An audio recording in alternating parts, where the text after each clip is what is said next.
ಮುಂದೆ ವೃಶ್ಚಿಕ ರಾಶಿಗೆ ಗುರುವಿನ ಬಲ ಬರಬೇಕು, ಅಷ್ಟೆ, ಬರಲ್ಲ. ಇನ್ನು ಜೂನ್ ಕಳಿಬೇಕು. ಅಲ್ಲಿವರೆಗೂ ಸ್ವಜನರು, ಸ್ವಕೀಯರು, ನಮ್ಮ ಸುತ್ತೂರೇ ಇರ್ತಕ್ಕಂಥವ್ರದ್ದೇ ಕೂಡ ಯಾರನ್ನ ನಂಬಬೇಕು, ಯಾರನ್ನ ನಂಬಾರದು ಅಂತನ್ನೋದು ಗೊತ್ತಾಗಲ್ಲ ವೃಶ್ಚಿಕ ರಾಶಿಗೆ. ಸಿದ್ದರಾಮಯ್ಯನವರು ವೃಶ್ಚಿಕ, ಈಶ್ವರಪ್ಪ ವೃಶ್ಚಿಕ, ಯಡಿಯೂರಪ್ಪ ವೃಶ್ಚಿಕ, ನರೇಂದ್ರ ಮೋದಿ ವೃಶ್ಚಿಕ, ಡೊನಾಲ್ಡ್ ಟ್ರಂಪ್ ವೃಶ್ಚಿಕ,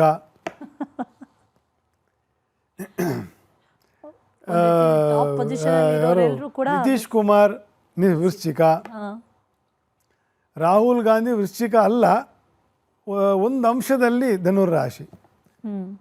ಸೊ ಇವರು ವೃಶ್ಚಿಕ ರಾಶಿಯವರಿಗೆ ಸ್ವಲ್ಪ ಕಷ್ಟಕರ ಅಂತ. ಎಲ್ಲ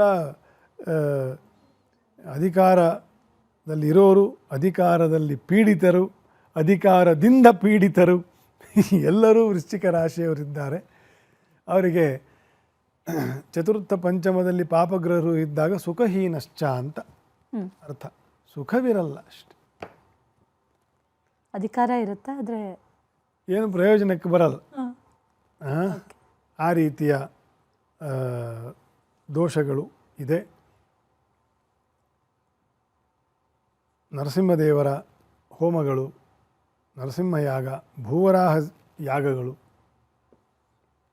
ಗ್ರಹಶಾಂತಿಗಳು, ದುರ್ಗಾರಕ್ಷೆ ಇತ್ಯಾದಿಗಳನ್ನು ಬಲ್ಲವರಿಂದ ತಿಳ್ಕೊಂಡು ಅದನ್ನು ಮಾಡಿಕೊಳ್ತಾ ಹೋಗಬೇಕು. ಅಧಿಕಾರ ವರ್ಗದಲ್ಲಿ ಇರ್ತಕ್ಕಂಥವ್ರು, ಜನರಲ್ ಪಬ್ಲಿಕ್ ಕೂಡ ತಮ್ಮ ಇತಿಮಿತಿಯಲ್ಲಿ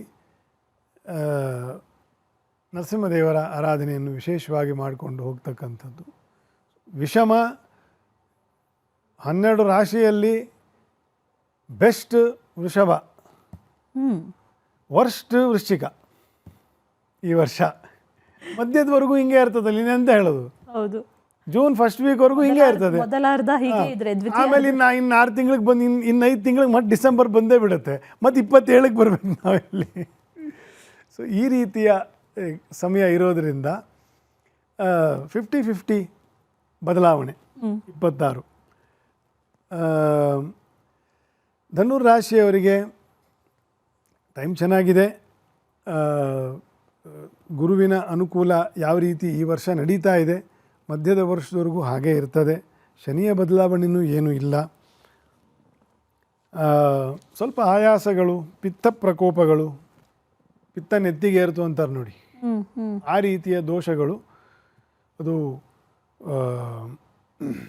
ಸ್ಥಿರ ರಾಶಿಯೂ ಆಗಿರೋದ್ರಿಂದ, ವಾತ ಗುರುವಿನ ರಾಶಿಯೂ ಆಗಿರೋದ್ರಿಂದ ಪಿತ್ತ ದೋಷಗಳು ಬರ್ತದೆ, ಕುಜ ಮತ್ತು ರವಿಯ ಪ್ರಭಾವಗಳಿಂದ. ಸೊ ಆರೋಗ್ಯದ ಬಗ್ಗೆ ಪಿತ್ತ ಏರದೇ ಇರುವಂತೆ ನಿಮ್ಮ ಆಹಾರ, ವಿಹಾರ, ಪಾನೀಯ, ಸಂಘ ಎಲ್ಲವೂ ಇದ್ದರೆ ಬ್ಯಾಲೆನ್ಸ್ ಆಗಿ ಒಳ್ಳೆಯದಿರ್ತದೆ ಧನುರ್ರಾಶಿಗೆ. ಇಲ್ಲದೆ ಹೋದರೆ ಅನುಭವಿಸ್ಬೇಕಾಗತ್ತೆ. They have to be very careful ಆರೋಗ್ಯದ ವಿಷಯದಲ್ಲಿ. ಮಕರ ಮತ್ತು ಕುಂಭ ಬಹುತೇಕ ಒಂದೇ ರೀತಿ. ಮಕರಕ್ಕೆ ಇದು ಬರ್ತದೆ, ಏನು ಗುರುವಿನ ಅನುಕೂಲ ಇಲ್ಲ, ಜೂನಲ್ಲಿ ಬರ್ತದೆ. ಕುಂಭಕ್ಕೆ ಇವಾಗ ಗುರುವಿನ ಅನುಕೂಲ ಇದ್ದೆ, ಜೂನಿಂದ ಗುರುವಿನ ಅನುಕೂಲ ಇಲ್ಲ. ಸೊ ಈ ಬ್ಯಾಲೆನ್ಸಿಂಗ್ ಏನಿದೆ ಅದು ಮುಂದುವರಿತದೆ. ಈ ಸಣ್ಣ ಬದಲಾವಣೆ ಈಗ ಹೇಗಿದೆ ಹಾಗೆ ಮುಂದುವರಿತದೆ. ಅವ್ರಿಗೂ ಕೂಡ ನಾನು ಮಕರಕ್ಕೆ ಹೇಳಿದಂತೆ, ಅಥವಾ ಮಕರದಲ್ಲೇ ಹೇಳ್ತಿರೋದು, ಧನುರಾಶಿಗೆ ಹೇಳಿದಂತೆ ಪಿತ್ತ ಪ್ರಕೋಪಗಳು ಉಂಟಾಗ್ತಕ್ಕಂಥ ಇದೆಲ್ಲ ಸ್ವಲ್ಪ ನೋಡಿಕೊಳ್ಬೇಕು. ಮಕರ ಮತ್ತು ಕುಂಭದವರಿಗೆ ಇದು ಕಾಮನ್ ಫ್ಯಾಕ್ಟರ್. ಇದು ಎಲ್ಲದಕ್ಕಿಂತ ಆರಂಭದಲ್ಲಿ ಹೇಳಿದಂತೆ ಏಪ್ರಿಲ್ 2ನೇ ವಾರದವರೆಗೂ ಜನ, ಸಂಘ, ಮಾತು, ಆಹಾರ, ಆಲೋಚನೆ ಎಲ್ಲದರ ಬಗ್ಗೆ ಹೆಚ್ಚು ಕಾಳಜಿ ವಹಿಸಬೇಕಾಗಿರೋರು ಮಕರ ಮತ್ತು ಕುಂಭರಾಶಿಯವರು. ಏನಪ್ಪ ಇವ್ರು ಇಷ್ಟು ಕಾಳಜಿ ನಾವು ಎಳೆ ಮಕ್ಕಳ ಜನ ಅಂತಂತಂತ. ನಾವು ನಾನಾ ಸಂಕಷ್ಟಗಳನ್ನು ಪ್ರತಿದಿನ ನೋಡ್ತಕ್ಕಂತಹ ಜನ. ಹಾಗಾಗಿ ಜನ ಎಷ್ಟು ಕಷ್ಟಪಡ್ತಾರೆ ಅರಿವಿಲ್ಲದೆ ಅಂತ ನಮಗೆ ಚೆನ್ನಾಗಿ ಗೊತ್ತಿರ್ತದೆ. ಹೌದು. ಅದಕ್ಕೆ ಏನೇನು ಹೇಳಿರ್ತೀನಿ, ಆಹಾರ, ವಿಹಾರ, ಪಾನೀಯ, ಮಾತು, ಆಲೋಚನೆ, ಸಂಘ ಗಮನ ಇಟ್ಕೊಳ್ಳಿ ಅಂತಷ್ಟೆ. ಸರಿ ಗುರುಜಿ, ಇನ್ನು ಮುಂದಿನ ರಾಶಿಯವ್ರಿಗೆ ಹೇಗಿರುತ್ತೆ ಅಂತ. ಇನ್ನು ಉಳಿದಿದ್ದು ಮೀನರಾಶಿ ಒಂದೇ. ಮೀನರಾಶಿಯವರಿಗೂ ಕೂಡ ಮಧ್ಯಮ ಕ್ರಮಾಂಕದ ವರ್ಷ. ಶನಿಯ ಜನ್ಮ ಶನಿಯ ವರ್ಷವೂ ಇನ್ನೊಂದೂವರೆ ವರ್ಷ ಇದೆ, 2 ವರ್ಷ ಇದೆ ಇನ್ನು. ಅದೊಂದು ಕಳೆದ್ರೆ ಶನಿಯ ಬಾಧೆಯು ಮುಂದೆ ಹೋಗ್ತದೆ. ಗುರುವಿನ ಅನುಕೂಲವು ಚತುರ್ಥದಿಂದ ಪಂಚಮಕ್ಕೆ ಹೋಗ್ತಕ್ಕಂಥದ್ದು. ಸದಭೀಷ್ಟಗಳು, ಕೆಲವೆಲ್ಲ ಅನುಕೂಲಗಳು ಏನು ಅಪೇಕ್ಷೆ ಪಡ್ತಿದ್ದೀರಿ, ಪ್ರಯತ್ನ ಮಾಡಿದ್ದೀರಿ, ಅದೆಲ್ಲವೂ ಕೈಗೂಡ್ತಕ್ಕಂತಹ ವರ್ಷ. ಯಾವುದು? 26ನೇ ಇಸ್ವಿ ಮೀನರಾಶಿಯವರಿಗೆ. ಓವರಾಲ್ 2026 ನಾನಾಗಲೇ ಹೇಳಿದಂತೆ ಮಧ್ಯಮ ಕ್ರಮಾಂಕ, ತುಂಬ ಬದಲಾವಣೆಯೂ ಇಲ್ಲ. 25ರಲ್ಲಿ ಹೇಗಿತ್ತೋ ಅದರ ಅರ್ಧದಷ್ಟು ಅದು ಮುಂದುವರಿತದೆ. ಇನ್ನು ಅರ್ಧ ಬದಲಾವಣೆ ಆಗ್ತದೆ. ಯುಗಾದಿಗೆ ಸೇರಿದಾಗ ಅದರ ವಿಶೇಷ ಇತರೆ ಬದಲಾವಣೆಗಳು ಖಂಡಿತ. ಗುರುಜಿ, ಈ ದ್ವಾದಶ ರಾಶಿಗಳಿಗೆ ಹೇಗಿರುತ್ತೆ ಅನ್ನೋದನ್ನು ನೀವು ಹೇಳಿದ್ರಿ, ಮಾಹಿತಿ ಕೊಟ್ಟರೆ ಅದರ ಬಗ್ಗೆ. ಅದರ ಜೊತೆಯಲ್ಲಿ ಒಂದಷ್ಟು ರಾಶಿಗಳಿಗೆ ಬಹಳ ಕೆಟ್ಟದಾಗಿರುತ್ತೆ ಅನ್ನೋದನ್ನು ಹೇಳಿದ್ರಿ. ಯಾವ ರಾಶಿಗೆ ಹಾಗಾದರೆ ಬಹಳ ಶುಭ ಇರುತ್ತೆ? ಜೊತೆಗೆ ವೃಷಭ ಅಂತ ಹೇಳಿದ್ರಿ, ಅದರ ಜೊತೆಗೆ ಇನ್ನಷ್ಟು ರಾಶಿಗಳು ಯಾವುದಾದ್ರೂ ಆ್ಯಡ್ ಆನ್ ಆಗುತ್ತಾ, ಅಥವಾ ಯಾವ ರಾಶಿಗೆ ಬಹಳ ಅಶುಭ, ಅವ್ರು ಏನು ಮಾಡಬೇಕು? ವೃಷಭ ಮತ್ತು ವೃಶ್ಚಿಕ 2 ಎಕ್ಸ್ಟ್ರೀಮ್ ಹೇಳಿದ್ದೀನಿ ಆಯಿತಾ.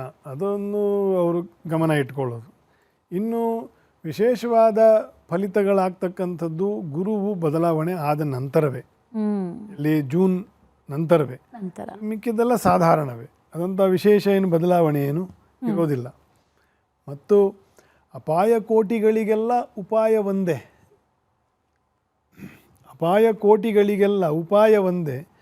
ಪುರಂದರ ವಿಠಲ ಎಂದು ಬೋರಿಟ್ಟು ಕೂಗಿ ಕರೆವ ಉಪಾಯ ಒಂದೇ ಅಂತ. ಸದಾ ಭಗವಂತನ ನಾಮಸ್ಮರಣೆ ಮಾಡುವವರಿಗೆ ಯಾವ ಅಪಾಯವೂ ಬರುವುದಿಲ್ಲ. ಈ ರಾಶಿ ಆ ರಾಶಿ ಅನ್ನೋದು ಒಂದು ವ್ಯಾವಹಾರಿಕ ಸತ್ಯ. ಇದನ್ನು ಮೀರಿರ್ತಕ್ಕಂಥದ್ದು ಇನ್ನೊಂದು ಸಾಧನೆ. ಯಾವಾಗಲೂ ಹರಿನಾಮ ಸ್ಮರಣೆಯನ್ನು ಮಾಡ್ತಾ ಇರ್ತಕ್ಕಂಥವರಿಗೆ ಎಲ್ಲ ಗ್ರಹರ ಅರಿಷ್ಟವೂ ಕೂಡ ದೂರ ಆಗ್ತದೆ ಅಂತ. ಸರಿ ಗುರುಜಿ, ಶುಭ ಅಶುಭ ಯಾವ್ಯಾವ ರಾಶಿಗಂತ ಹೇಳಿದ್ರಿ.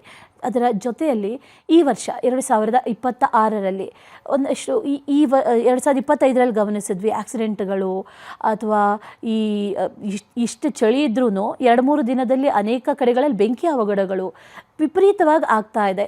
ಮುಂದಿನ ವರ್ಷ ಹಾಗಾದರೆ ಈ ಪ್ರಾಕೃತಿಕ ವಿಕೋಪಗಳನ್ನು ಮೀರಿದಂಥ ಒಂದು ವಿಚಾರಗಳು ನಡೆಯುತ್ತೆ. ಈ ಬೆಂಕಿ ಅವಘಡ ಅಕಸ್ಮಾತ್ ಆಗುವಂಥದ್ದು ಅಂಥದ್ದೇನಾದರೂ ಸಂಭವನೀಯತೆ ಇದೆಯಾ ಅಂತ?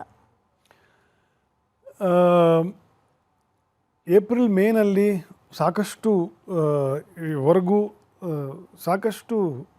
ಪ್ರಾಕೃತಿಕ ಅವಘಡಗಳು, ಆಕ್ಸಿಡೆಂಟ್ಗಳು,